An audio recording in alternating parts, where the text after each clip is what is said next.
12 দিনের Iran Israel যুদ্ধ নিয়ে বিস্ফোরক তথ্য প্রকাশ করেছেন ইরানের সর্বোচ্চ নেতা আয়াতুল্লাহ আলী খামেনির সামরিক উপদেষ্টা মেজর জেনারেল ইয়াহিয়া রাহিম সাফাভি।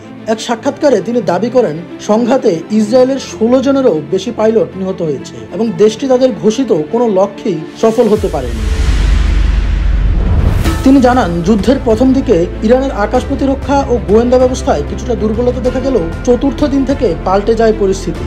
ইরানি বাহিনী শত্রুপক্ষের কমান্ড সেন্টার, বিদ্যুৎ কেন্দ্র ও টার্মিনালে পাল্টা হামলা চালিয়ে কৌশলগতভাবে জয় পায়।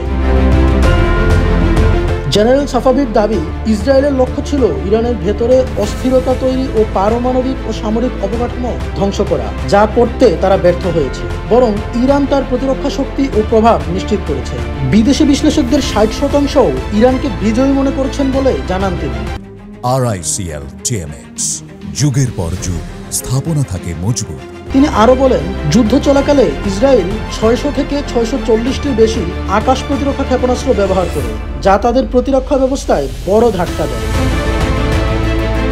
গণমাধ্যমগুলো জানায়, এই যুদ্ধে সামরিক ও বেসামরিক মিলে মোট 1064 জন নিহত হন। যুদ্ধের এক পর্যায়ে যুক্তরাষ্ট্র সরাসরি যুদ্ধে জড়িয়ে পড়ে এবং ইরানের 3টি পারমাণবিক স্থাপনায় হামলা চালায়। এর জবাবে ইরান তেল আবিবের কৌশলগত স্থাপনায় পাল্টা আঘাত হানে এবং কাতারে অবস্থিত আল উদেদ মার্কিন সামরিক ঘাঁটিতেও হামলা চালায়। পরবর্তীতে 13 জন ইসরায়েলের আগ্রাসনের মাধ্যমে শুরু হওয়া এই যুদ্ধ যুক্তরাষ্ট্রের মধ্যস্থতায় থামে 24 জুন।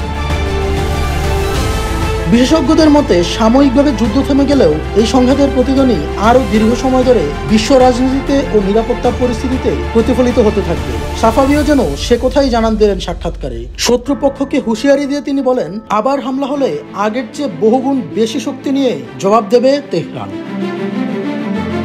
ডেস্ক রিপোর্ট, জয় জয় দিন।